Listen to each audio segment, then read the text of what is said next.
We've been told that the goal of life is to find happiness, but we've been lied to. In a world that feels like it's falling apart, happiness isn't enough to sustain you. You need to find meaning.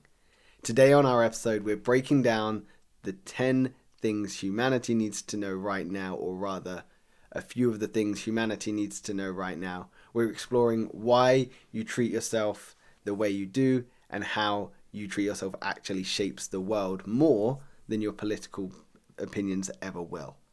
We're diving deep into the truth that the most global conflict and unresolved pain is just wearing a mask, and why hope isn't some naive emotion, it's a heavy responsibility we all carry. If you feel lost in the noise of 2025 or 2026 when this comes out, this episode is your compass. Let's start with a real deep one, Will. Meaning matters more than happiness. Meaning matters more than happiness. Yeah. Okay. When you're doing something that is fulfilling and piques your interest, that results in happiness.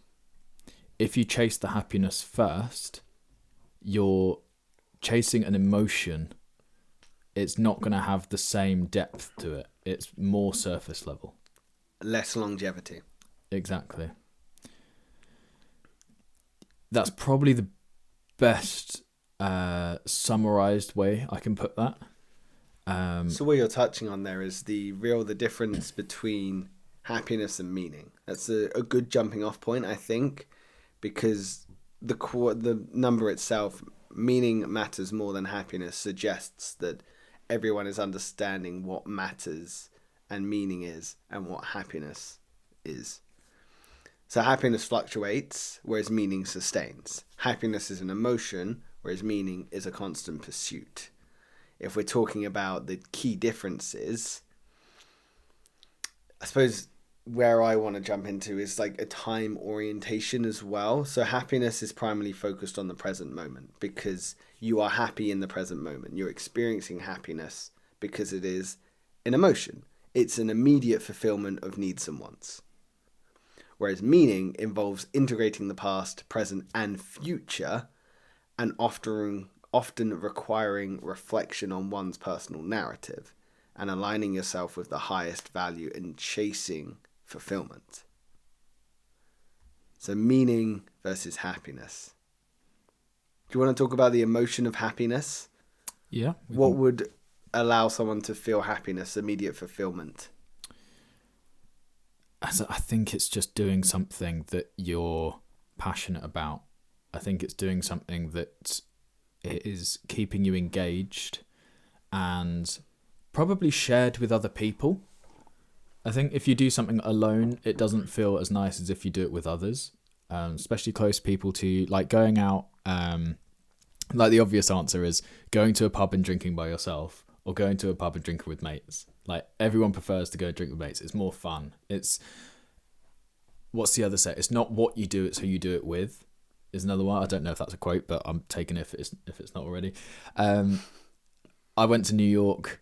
I've been lucky enough to go twice, and both times I went with people from school, and I didn't necessarily get on with everyone from school or college, but the fact you're in the trip with them, you have that common ground.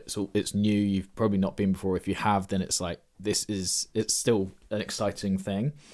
And you get to let your guard down of what you usually are when you're at college or school, and you share the experiences with people. You get to meet new people, talk to new people, have first-time experiences with people that you wouldn't normally have done it with. Like if the school or the college weren't involved, there's no way you would have decided to book a trip with them. You know, Yeah.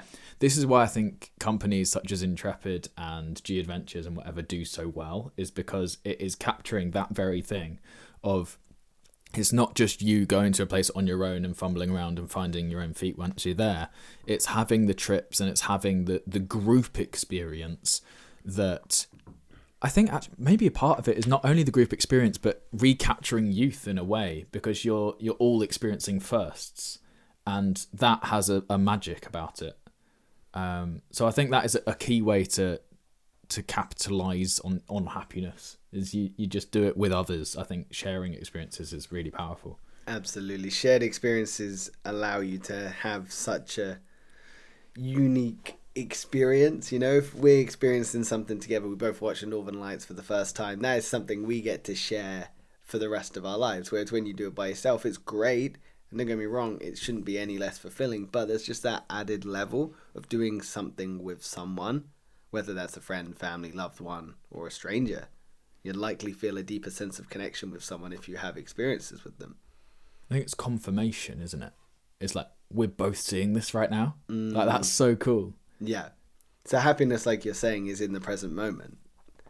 But also happiness, you've said very positive models of happiness, which is really interesting. I suppose there's negative models of happiness as well. So just demanding the body to produce dopamine, like scrolling, going on social media, scroll hole, doom scrolling, whatever you want to call it, you know, that was it potluck slideshow, whatever it's called, of sliding to the next one is going to be better than the next.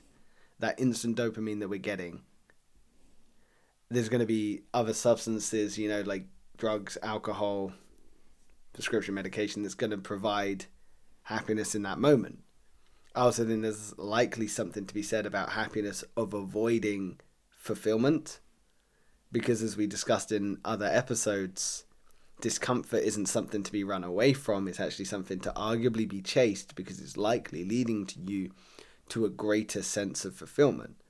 And you could argue that you would find happiness in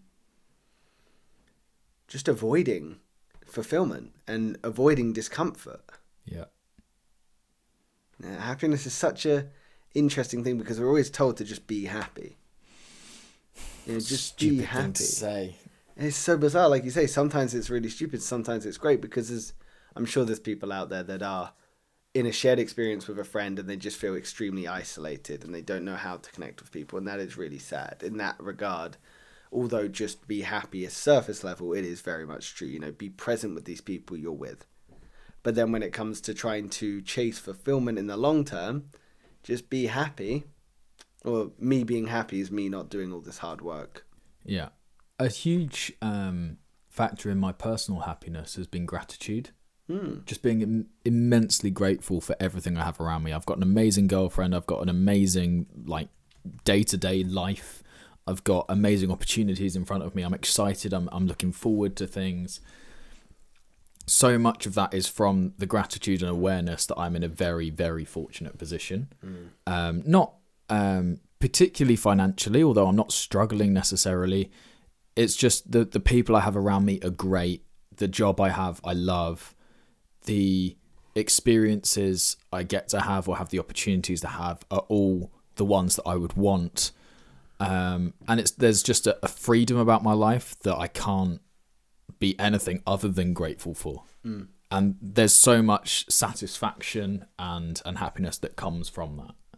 I'm so glad you mentioned gratitude, because gratitude should be an active role in everyone's life. The amount of benefits that come from practicing gratitude daily is just absurd. Like, I've got some here. I did have to Google this because I always forget just the sheer length. But emotional and mental benefits of practicing gratitude is reduces stress and anxiety, increases happiness, boosts resilience, lowers depression, and improves self-esteem. Physical benefits support heart health, so it lowers your blood pressure, improves sleep, stronger immune system, promotes self-care. And then you can go on with relational and social benefits, but practicing gratitude or having it as a daily practice is a great way to help achieve some level of happiness, because it's not going, I need more to sustain me. It's understanding what you have is enough to be grateful for. And we've said it before in our gratitude podcast as well, which is really cool. Oftentimes those that have the least often practice gratitude the most, because they understand that they have all they need. It's great. What was just as a little caveat, what's one thing you're grateful for right now? The people I have in my life. Yeah. I don't know if I'm saying that because it's this time of year, but it's just, I'm just very lucky to have the family I have, the group of friends that I have, the girlfriend that I have, like it's just all exactly what I need, which That's is awesome. great. What about you? What are you grateful for at the moment? Yeah, I won't piggyback off you. So I'm gonna say I'm grateful for the sheer amount of opportunities that I have at the moment. You know, life feels very open, and I'm very excited for the next chapter. I don't know what the next chapter is going to look like, but I'm very excited for it, and I'm very grateful for the opportunity to explore it. That's awesome. You know, it wouldn't come if there wasn't opportunities in front of me. I think with gratitude as well and happiness, that could be a large part of why religion is so widely used and continued. Because every time you achieve something, every time something good happens, it's not necessarily entirely your fault. It's God channeling himself through you. Now, that is a form of gratitude. Is you're saying, thank you for putting me in this scenario. Thank you for giving me all the great gifts and opportunities I've had in life. And you're sharing responsibility or passing off responsibility, that you are just the pawn that's being moved through this life by something greater. And I think that is essentially where maybe why religion is so widely used. I think it's a strong benefit. That could be why people resonate with religion so much, because they're attaching the feeling of gratitude with religion at the same time. Yeah, that's it's a really cool insight actually. Not being religious, I struggled a lot with that mindset of this was God's work. I'm like, well, no, it was mine. But I definitely see what you're suggesting, that it is going to have you immense gratitude, and you're going to be able to associate it with a community, with an environment, with a practice, that if you were to attach it to, you're just then going to want to reaffirm that. So yeah, absolutely. I think that's a really cool insight. We should do a religion pod. Yeah, I think so. I think I wouldn't necessarily categorize myself as religious, but I would say that I am quite spiritual in the way that I do feel like sometimes I'm not the one doing the work. It feels like something is being channeled. Now, I'm not saying that is necessarily a god or something, but there's definitely an energy, there's a spark, there's a flow state, there's something that's happening, which is, it's sort of on autopilot. And that feeling, I think, is really quite special. One thing I've thought more about as I've gotten older is just faith. You know, again, not necessarily religious faith, but faith in general, that there's something that's supporting you, or life is unfolding in the way it's meant to, whether it's determinism, faith, religion, spirituality, whatever it might be. I think having faith is a really great place to be, because again, it helps you maybe just make sense of some uncertainty. But maybe that's just what humans do, is we make sense of uncertainty and trying to predict certainty. Yeah. I think determinism is a really cool unlock, or it was in my brain, which is like, everything that's going to happen is going to happen, whether you like it or not. And the thing is, even if you're not a hardcore determinist, it's like, whatever is going to happen in your life is going to happen, whether you like it or not. Like, and you will make decisions, and we could argue until the cows come home about why you've made those decisions. But I think it's a reason to be excited every day about everything that's I'm going to do today is already pre-written, which takes the pressure off, because whatever's going to happen is going to happen. I like the idea of determinism. I reckon there are people out there that might likely use determinism as an opportunity to not do the work. You know, if you are someone that is hardworking, driven, wants to achieve, you are going to still do that hard work rather than accepting, well, if life's going to happen, this is going to happen. I reckon there might be some people that see determinism as not necessarily giving up, but accepting that just life is what it is. Yeah. I forget, like, that's so far from my mindset. I forget it's like a thing. You're naturally very hardworking, and you will continue to pursue your passions and your goals. Whereas there are some people that might just have it is what it is, you know, and they take determinism as maybe as a negative thing of like, oh, well, there's no point in me trying because life is just always going to beat me down. Yeah. But you can see, like, just self-talk. Like, the self-talk there is not good. Self-talk is massive. We've said it, in so many pods, which is, your words have so much power the self-talk and the narrative you describe yourself with, you're going to naturally embody. It's so important to, even if you don't believe it, just have positive self-talk. I can do these things. I can do hard things. So important. Yeah. Why tell yourself you can't do something without even trying it? It just doesn't make sense. No. It's starting to sound like you. It's working, guys. It's working.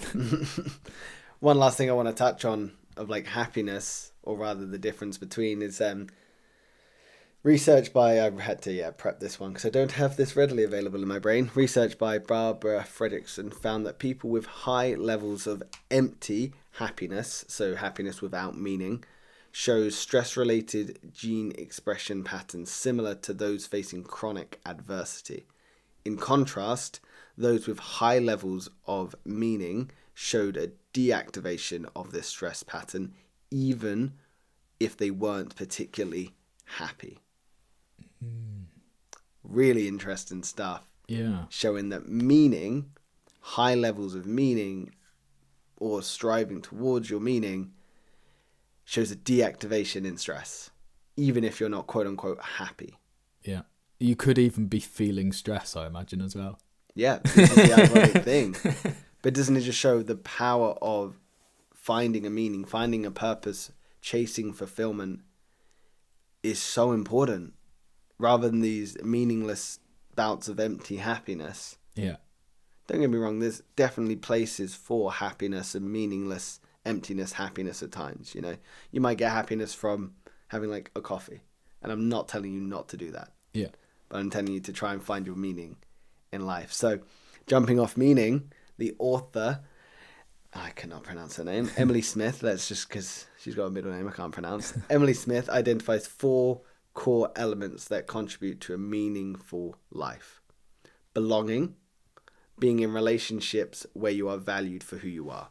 Purpose, using your strength to serve others and contribute to something beyond yourself. Storytelling, creating a coherent narrative about your life that explains how you became who you are. Transcendence, experiencing moments that lift you above the daily hustle that connects you to a larger reality. So this is just one way to interpret meaning, but it would be interesting to break them down. So belonging, being in relationships where you're valued for who you are. I am going to caveat this before we get into it. How would one define who they are? Difficult question, right? Very difficult question. And I don't think I've got the answer. I think the best way to know who you are is only you can answer that question. I know who I am. I think it's what you enjoy doing. It's where you find the fulfillment. It's where you get emotional. It's every sort of non-physical reality that you perceive. Yeah. Is that a good answer? I don't know. Well, the ironic thing is, I'm sure defining who you are is very different and intrinsic to each person. So defining who you are would likely, for me, mean understanding your core values and beliefs. So understanding with some rigidity what your core values and beliefs are and what you like and what you dislike. Again, interests, I think, would definitely play a part. Strengths, I think what you're good at would definitely come into it, and also past experiences. So it's all going to be an amalgamation together, which would help you understand, but it would very much require self-awareness to be able to understand that. And you could argue the higher levels of self-awareness you are, the more you understand who you are. But I did also hear this very curious quote, which is, the more I understand who I am, the more I understand I can change, which might seem overwhelming for some, but I think that's really great. Yeah. I think it gives you a starting point. This is it. And it also doesn't define you to a box. Just because this is who you think you are right now, doesn't mean you can't change. Doesn't mean you can't become different. But yeah, steps to define who you are. Reflect on your past. Identify your core values and belief. Recognize your strengths, so what comes naturally. Observe emotions. Make intentional choices. Define your ideal self. That's a really interesting one. Embrace your dynamic nature and explore new things. Yeah. Purpose. Use your strength to serve others or contribute to something beyond yourself. Yeah. think what's interesting with that one about finding meaning is contributing to something beyond yourself, serving others. So it's very much sounds like this definition of meaning is serving others or contributing more than you would take. You know, I think this is something you talk about quite a lot, which is trying to be in service of others. Try to be a surplus to resource rather than a drain. Yeah, for sure. I think that should be a fundamental on whether or not you can be considered a good human. Just trying to help and support others. Yeah, I think like you're here. Whether you like it or not, we're all here on Earth now. Why wouldn't you try and benefit everyone else's life? All that's going to do is make other people, number one, like you more, but number two, have an impact on somebody else's life that they can take forwards and hopefully help other people. And then, like, we're all here together. Why would you choose to upset people that you're going to have to live in the same world as? It just doesn't make sense to me. Doesn't make sense, does it? Especially when, like you said, we are all living on this planet. We're all inhabiting the same planet. But we don't act like it sometimes. It's really quite sad. So I suppose this one's suggesting finding meaning because it allows you to just reconnect with something that is so hardwired within us fundamentally, which is community, tribe, supporting others. The next one's interesting, which is storytelling. You know, finding meaning, storytelling, creating a coherent narrative about your life that explains how you became who you are. I like that. Yeah? That's good. Because it positions you as the hero in your own story, and if it doesn't, you need to do some work. Nice, I like that. But you are the character that story is following, and it also shows the ups and the downs of life without it being so visceral. So you have a start point in life, you have maybe a small win, and then you have a big drop. So maybe you get your first job, and then after Christmas is finished, you go down and you're unemployed now. So it's like instantly there's a little curve there. And then something cool might happen. You might decide to go to university, things looking up, you meet a new group of friends, everything's looking really good. Then you fall out with some of those friends and everything goes down. It's like, but in that story, you're telling it from your perspective, your side, and this story, by the way, doesn't necessarily have to be told. It's a story for your own mind to know your own build and everything that's happening in your life. I think it probably helps with memorizing your life as well. If you put things in the context of a story, it's very easy for you to recall them. If you just live life day to day and then somebody asks you, what did you do 7 years ago? You know? Let me turn back to chapter 23 and tell you. Yeah. But what I like is trying to be the hero in your story, trying to be the protagonist in your story. What do you think the dangers are of someone that doesn't feel like they are the protagonist, the hero within their story? Life is happening to them, not them happening to life. What do you mean by that? They're not the key decision maker for their own life.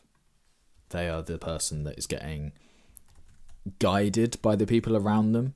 So a quick test of this, I suppose, would be, when was the last time you arranged for your group of friends to meet up?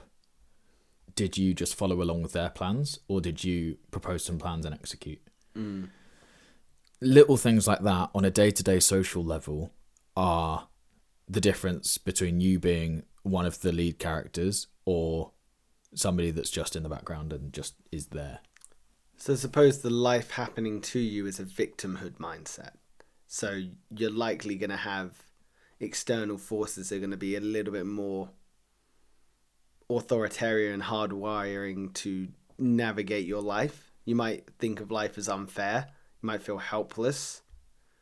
You're likely, like you say, give away your power and surrender control to other people rather than taking more of an active, controlling mindset in your life. You'll likely just feel, well, it is what it is. I can't help it. You'd probably have a very negative internal monologue as well.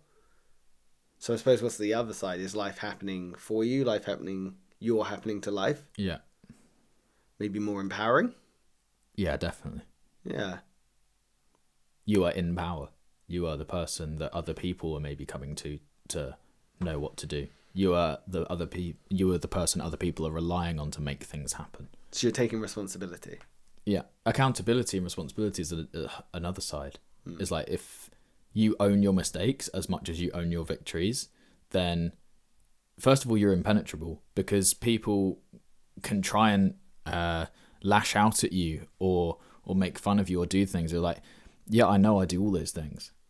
It's like the people ask, why don't YouTube comments affect you? It's like, I know who I am. I know what I've done. They might know those things as well, but in which case I've come to terms with it, so they should, or they shouldn't. I don't really care. Or they don't fully know me, so why am I putting weight on? They've just seen the snippets. They haven't seen the journey to where I am, which is why having that story in your back pocket of like, this is how I got here.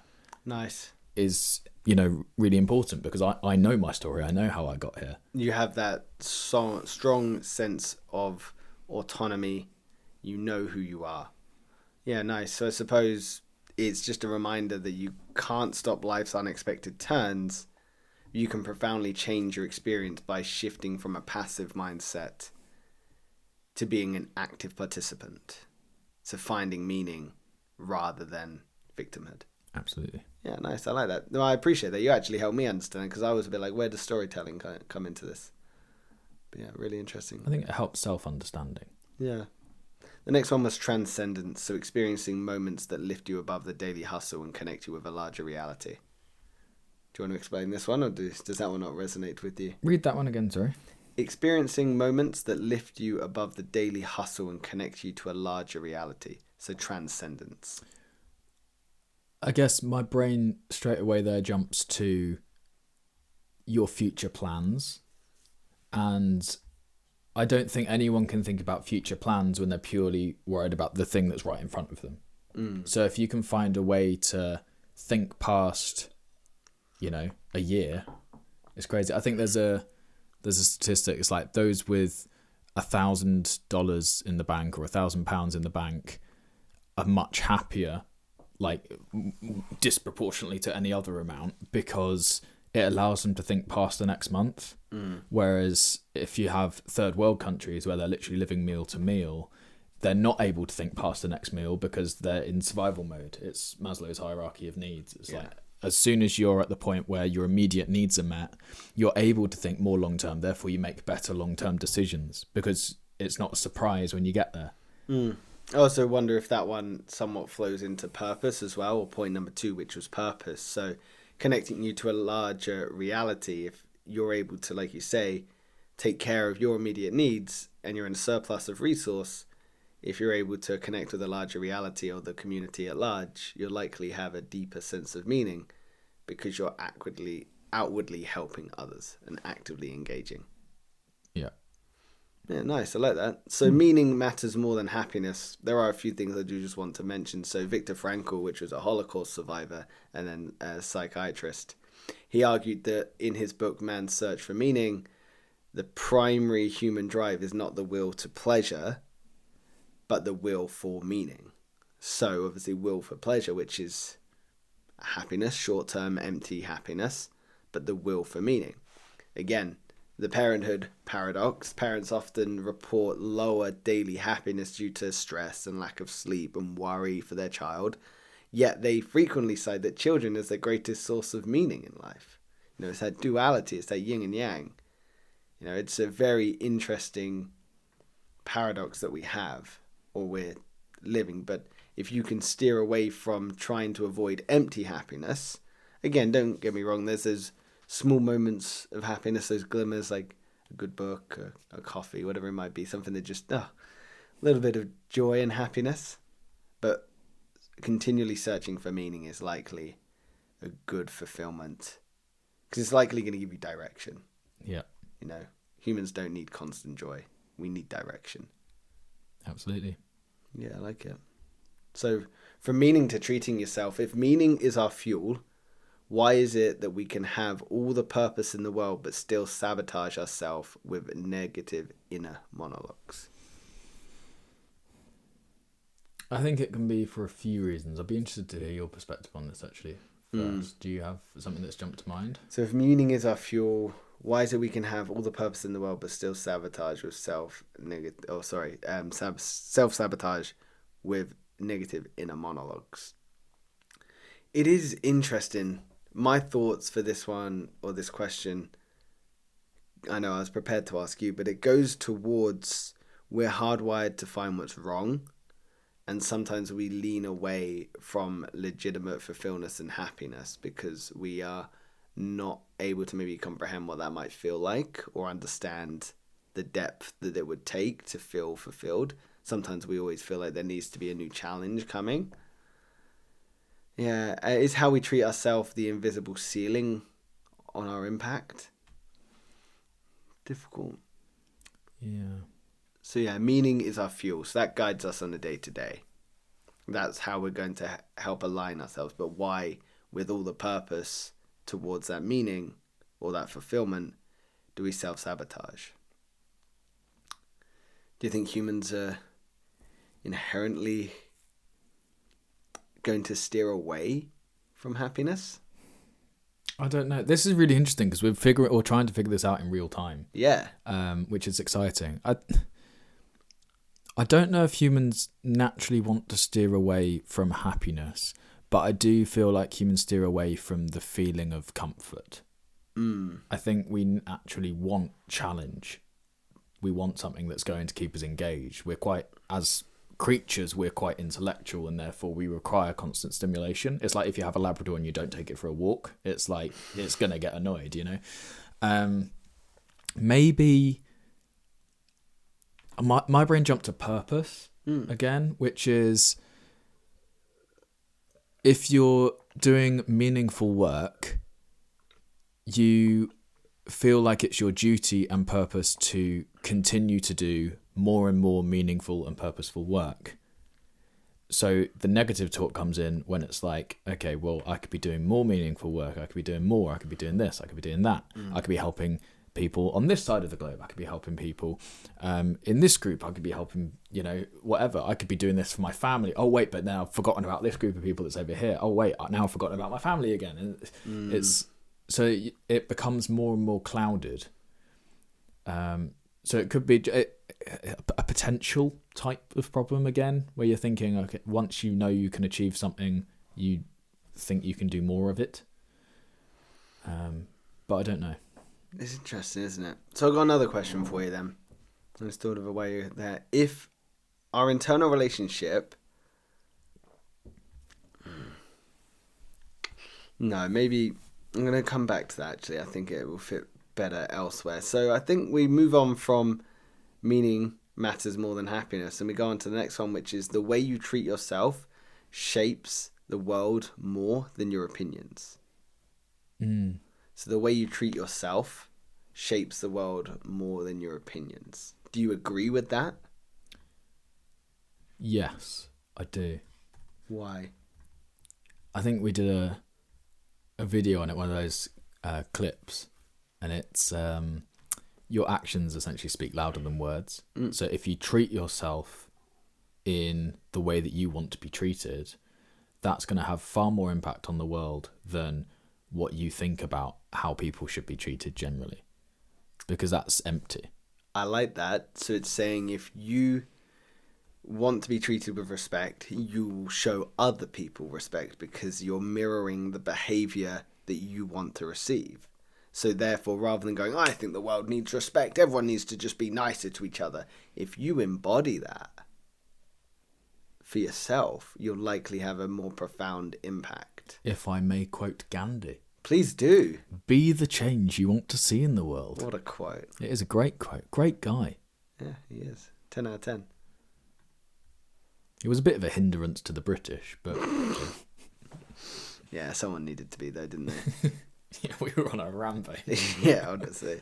Yeah, the way you treat yourself shapes the world more than your opinion. So compassion practiced internally becomes external empathy, which is exactly what you're saying. It's that mirroring effect. So the actions are more contagious than ideas. Consistent self-discipline or self-kindness influences your immediate social circle more effectively than your debated opinions. It's exactly what you've been saying. If I tell you the world needs more empathy, the world needs more kindness, the world needs more love, we can get into a debate about that for ages. But if I show you through how I treat myself and how I treat others, you're going to start to see that. And if you like the person I am, you'll likely start to embody similar traits, which is going to hopefully have a butterfly effect, a snowball effect, if you will. Yeah, absolutely. I suppose as well, treating yourself prevents burnout, allowing you to contribute more consistency to the world. A well-regulated individual probably provides more stability to their community as well. You know, while opinions are words, embodiment is the living practice of values. Yeah. A calmer world begins with a regulated nervous system, not louder arguments. Yeah. I think leading by example is another way of putting it. You want to... It's once again showing, not telling. It's saying to others through actions that you are what you want to see. It's like, I don't think there's ever a time when, I mean, there obviously will be, there'll be somebody that comments and they're like, well, I remember a time when I was... where you treat people with respect and with a happy and service-like demeanour, and you're not met with at least a little bit of respect. Like there are people obviously in the world that are just rude and shut off, but you know, on the whole, I think people meet you where you're at in terms of respect. I think if you give, like, think about it with the child. If you're an adult and you give a child like the respect of an adult, that means a lot to that child, and therefore they treat the adult with a similar respect. Because they've got a real-time example of what respect looks like. Yeah, they've got an actual practiced model in front of them. If you treat a child like a child, guess what? They'll behave like a child because you haven't given them the respect they deserve to be an equal. It's also as well, if you give someone more respect, they've got the opportunity to grow into that level of respect as well. Rather than if you limit them, they're only ever going to have those restrictions you've put on them. It's similar to sort of the best friend mindset when it comes to yourself, you know. Treating yourself like you would your best friend or someone you deeply care for. You know, you would love unconditionally towards that person. You would probably judge them less harshly than, or less severe than you would judge yourself. So if you make a mistake, maybe asking, how would I treat my best friend in this scenario? Would I be a little bit more compassionate? And again, that's going to lead to better internal dialogue, better internal monologue, which is mean you're going to have more self-compassion, more empathy, which is going to just seep out into the world, which is really cool. Yeah, it's a nice one. That it's interesting because it does question how one would need to treat themselves. Yeah.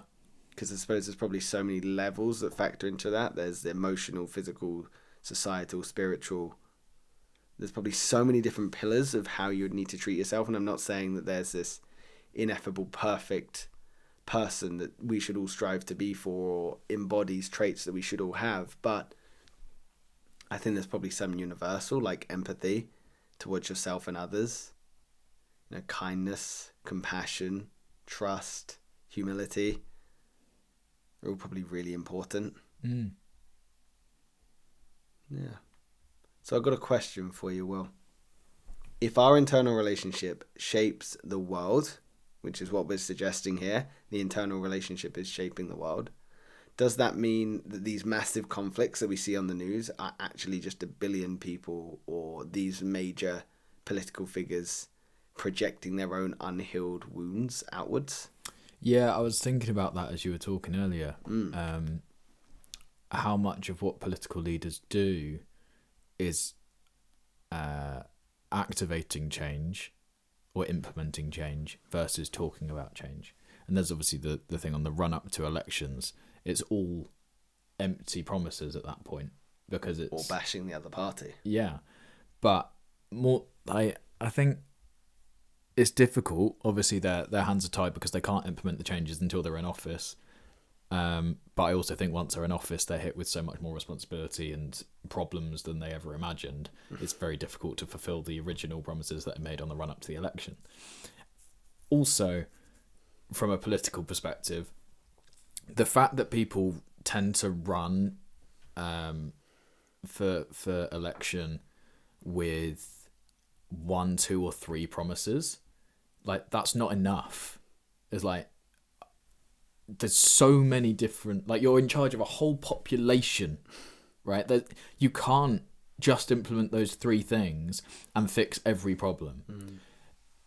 They're saying these are the 3 most important problems. That's not going to resonate with the person who can't feed themselves necessarily, or that's not going to resonate with the person who X, Y, and Z, you know?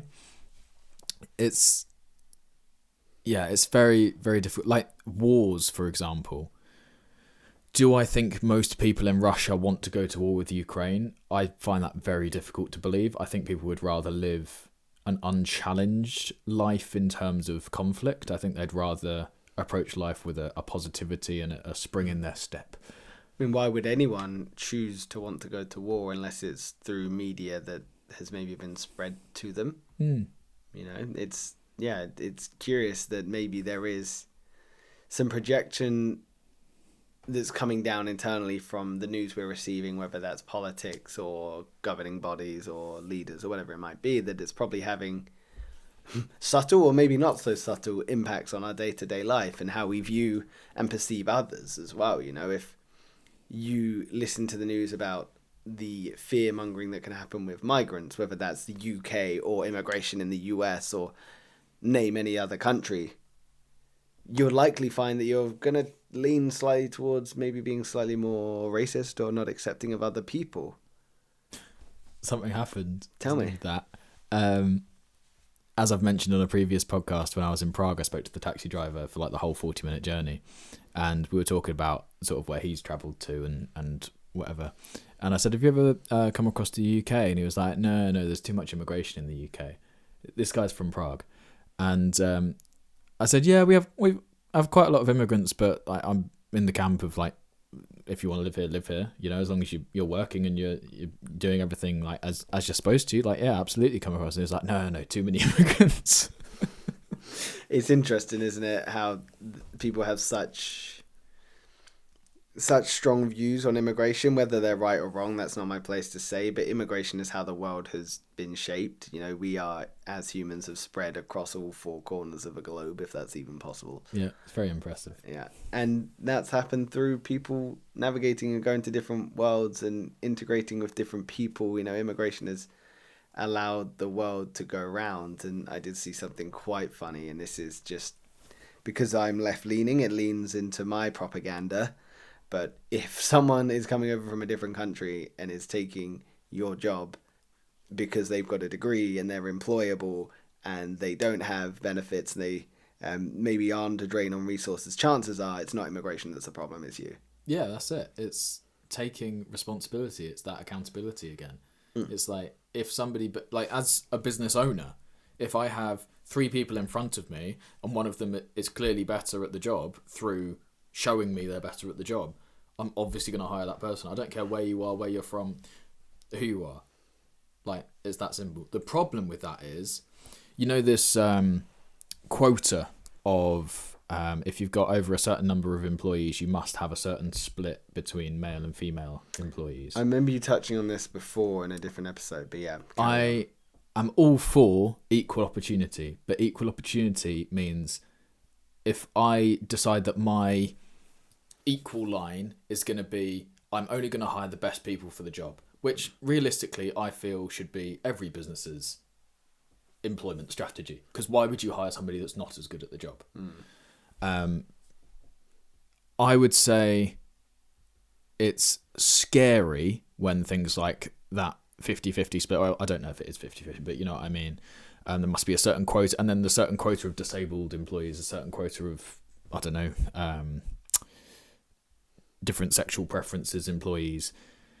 That idea is dangerous because by doing that, you are getting rid of equality. By trying to gain equality, you're getting rid of equality because you're at that point saying you're not allowed to use just one metric. Like equality is you either reach this threshold of you're good enough or you don't. And that's the only one you look at. If you're employing 5 people, but you know that if you hire another white male, that's going to skew your whole things, and then you're going to have to hire somebody else just to make up that percentage point. It's that's an empty hiring, and that's not giving respect to the people that are good enough. I see the point you're making. It is definitely an interesting reality we live in, that people do have to navigate sort of white lines, red tape, whatever you want to call it. But I must emphasise as well, I'm not against giving opportunities to anybody. It's No, purely just the line of, I only want to hire who's best. I think it's over 50 employees. Once you've got over 50, you must start fitting from that point onwards. You must fit certain interesting things. As I'm in the camp of giving everybody the opportunity, but I'm also in the camp of I want to hire the best people for my business. Yeah. And I'm not doing that with any racial motive. I'm not doing that with any sexuality motive. I'm purely after the best performing. But if you base something off of something that's not to do with those results, like if somebody is clearly a better editor than somebody else, I'm going to hire the better editor. I don't care what their gender is. It could be, it could be a dog. I don't care. If they're best at it, I'm hiring them, Yeah, I get the point you're making. And there's definitely a duality there as well, as you might be someone that is arguably on paper better for the job, but then you've got someone with maybe more lived experience that might give a new insight into different avenues of life. So, yeah, interesting. Definitely interesting. Definitely a nice little tangent we went on there, which is really cool. But yeah, we're suggesting here that maybe the people that we do see on the news, maybe their internal conflicts is having an outward manifestation into the world we live in. Yeah, I think that's fair to say. Which is kind of scary when you think about it. It's very scary because... But that's the whole point of leadership.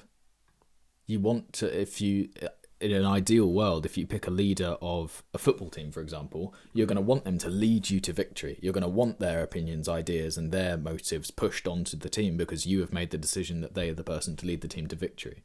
It's a similar thing with politics, is in theory, we should be electing these people because we think they're the person to drive the country forward towards whatever I deem to be forwards. So you're accepting that you are going to accept their unresolved pain. That's the problem though. As soon as you get populations bigger than 3, you're gonna have people who have different opinions. Just think about it in your friendship group. Like, you've got people with different opinions, different walks of life. They're gonna feel one way, and others are gonna feel another way. And I think the general acceptance that that's absolutely fine and absolutely normal can't be stated enough. Yeah, nice. I like that.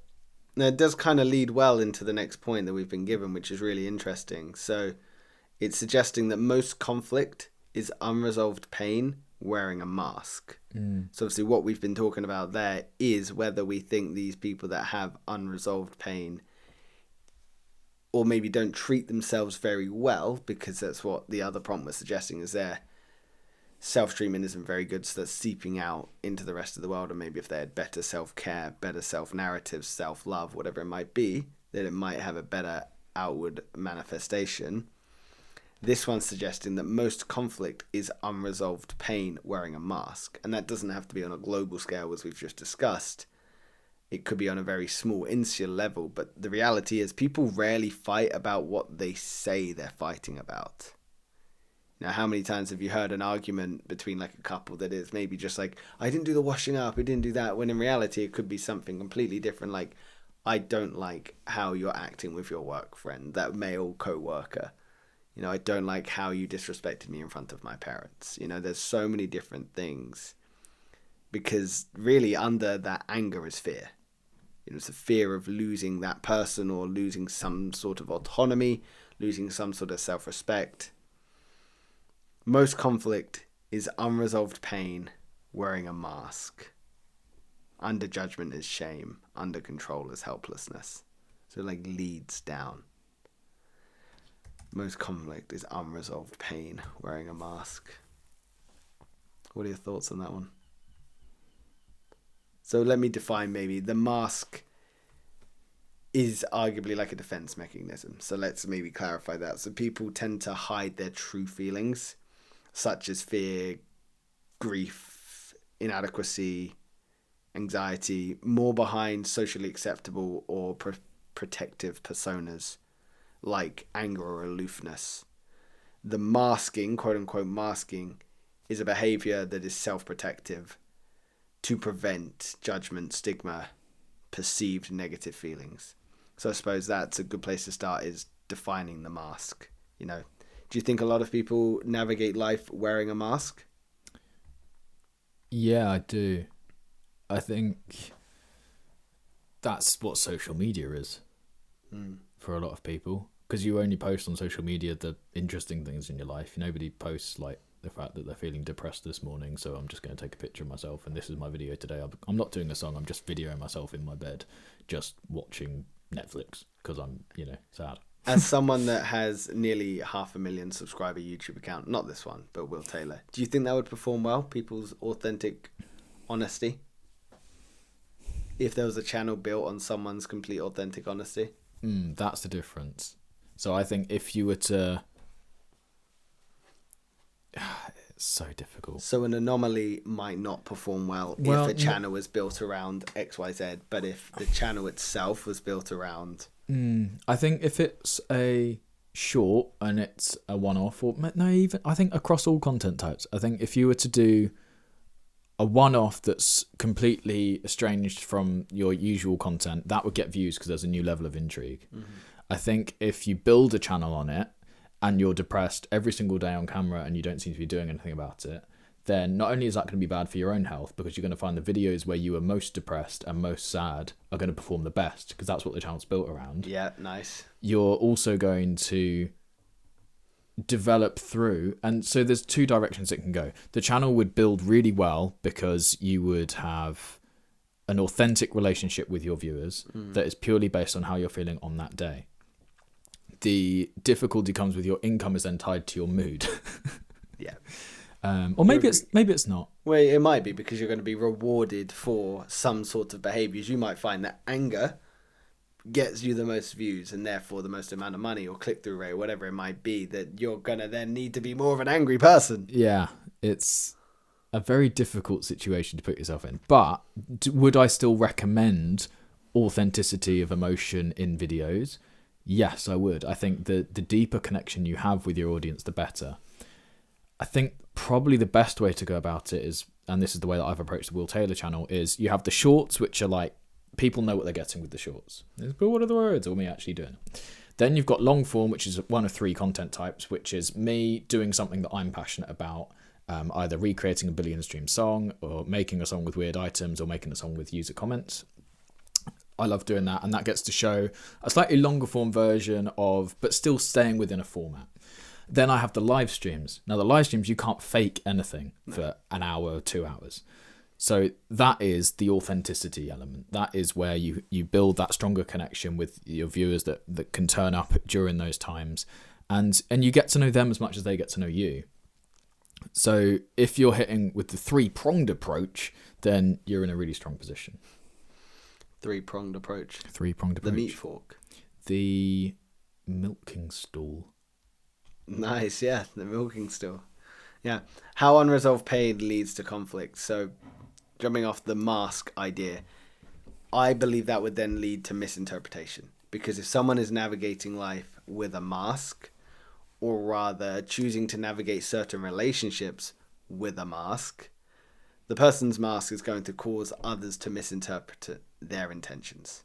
Because you're not going to be portraying honesty, you're not going to be portraying authenticity, you're not going to be a genuine person. You are just going to be portraying what is either you perceive going to keep you safe, or either what you perceive the other person wants to hear. So a seemingly blank expression or an angry outburst might be misinterpreted, while the underlying emotion of fear or sadness or whatever it might be might go unnoticed. You know? Wearing a mask, I think, is a dangerous way to navigate life. Yeah. I think also I think it has its uses. I think there might be times in your life when you do have to put on the mask because things just need to get done. I think there's also time for you to go and do the work. I think as long as it's not causing harm to others in terms of physical harm or even emotional strain, you're okay to hide a little bit behind a mask to get through life. But behind closed doors, you need to be doing the work to sort of get through it.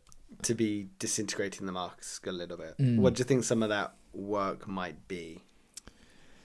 It depends on the trauma.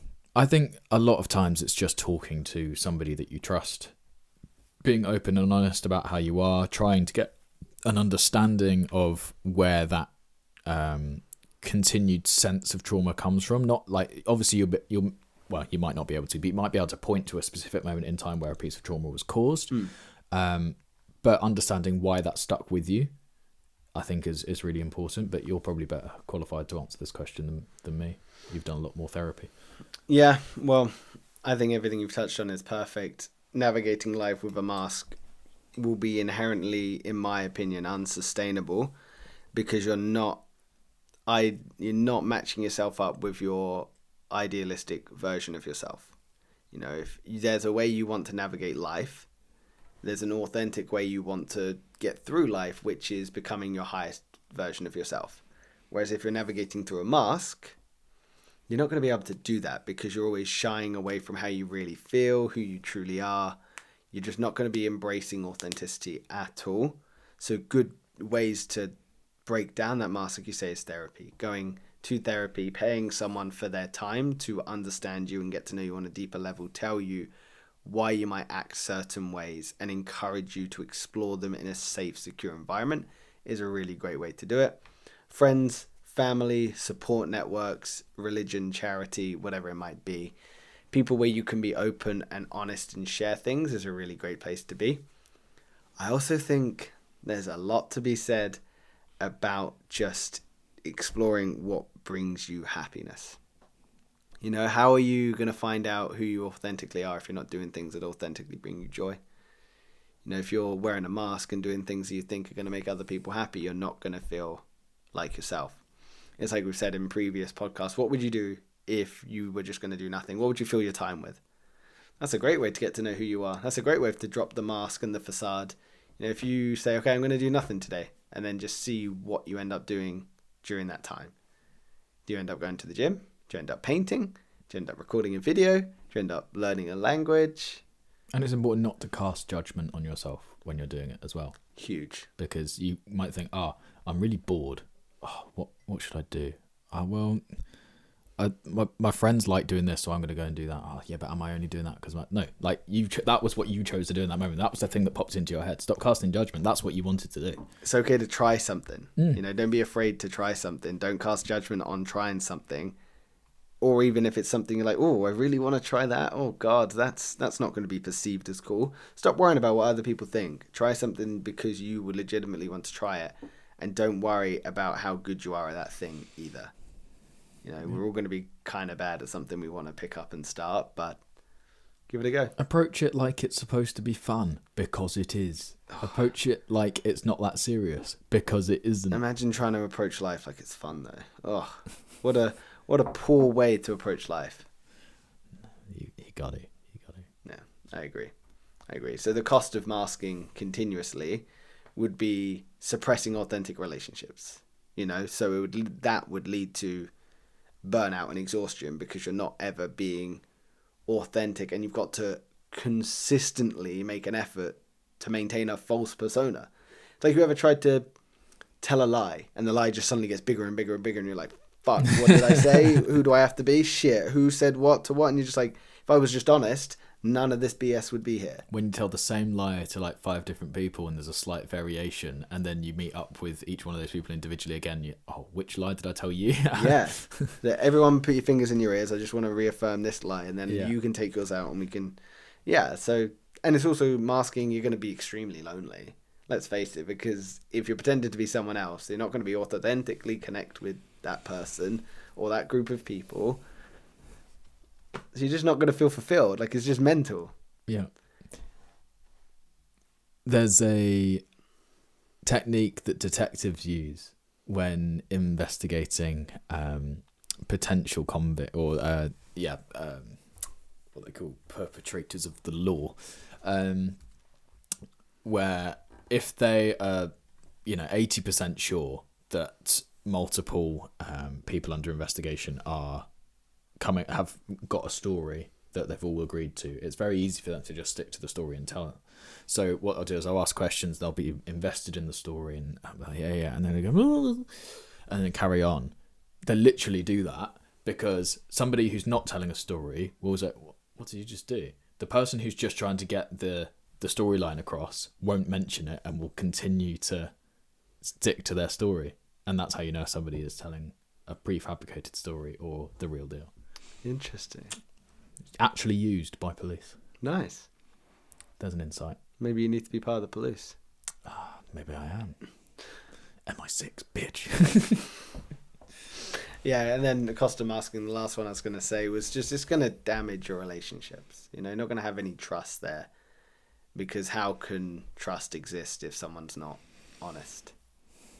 You know, it's as simple as that. So when it comes back to most conflict is unresolved pain wearing a mask, what strategies do you think people could use to come to a resolution to avoid conflict? I wonder if, of course, I'm going to go a little bit more feeling, but practicing vulnerability. So just openly discussing without fear of judgment or shame, without judging yourself or the other person, just having an open, honest conversation and trying to bridge the gap between each people, and arguably as well trying to bridge the gap between who the mask is and who you are.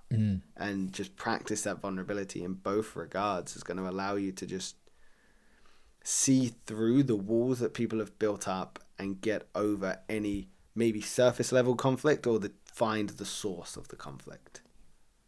What other strategies do you think there are for resolution when it comes to conflict for unresolved pain? I think we've touched on it. I think it's all the same. It's just talking to people, being an open, honest version of yourself, trying to get a feeling of just something to do with find areas that are definitely authentically you and build on them. Like, so I might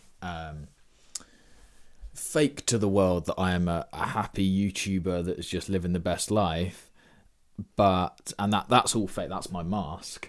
And then in my real life, I'm very sort of quiet and just happy in my relationship with oh wait, hang on a second, I can hold on to that bit that I'm happy and I'm in a relationship and I just love chill out, whatever.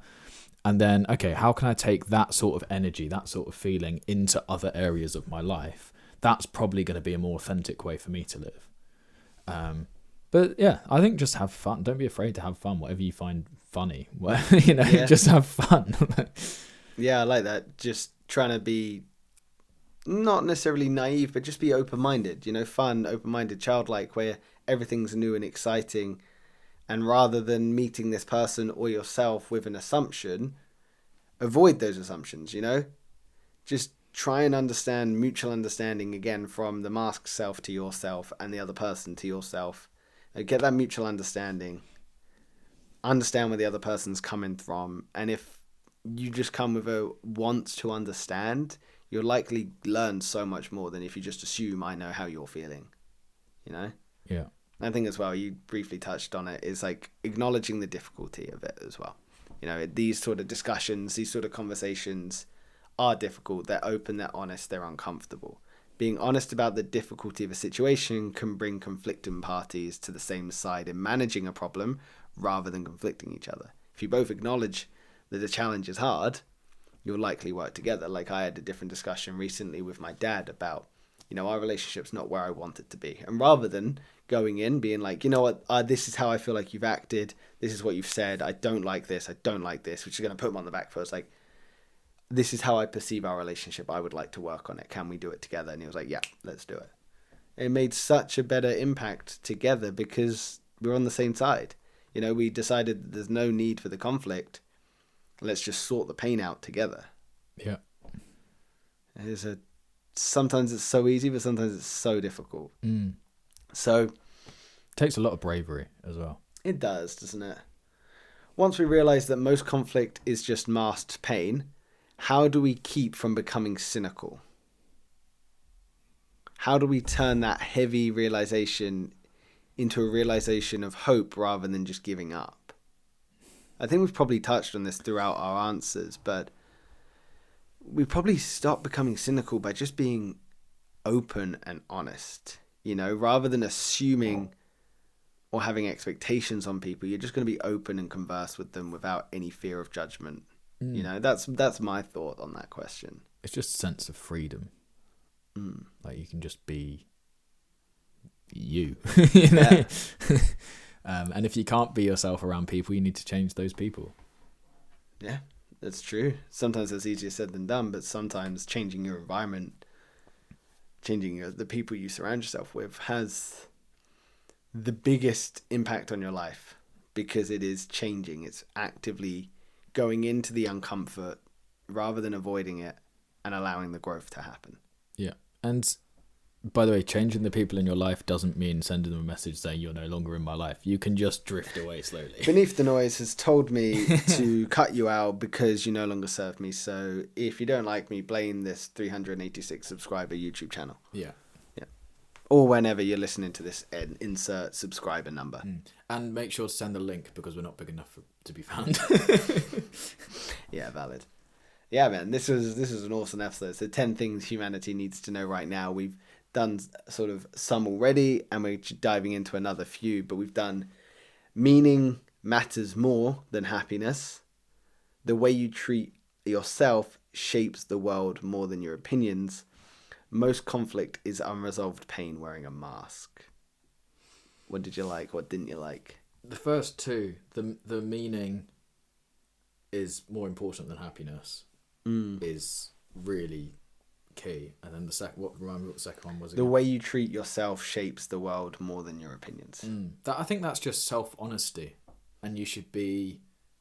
It promotes being authentic, which is vital. But telling people to be authentic is like the most useless piece of advice ever. It's like you've got to break down what that means, operationalize it, as Alex Hormozy does. It's been a whole hour since I've mentioned Alex Hormozy, so I feel like I should. Having withdrawals. Yeah, that's it.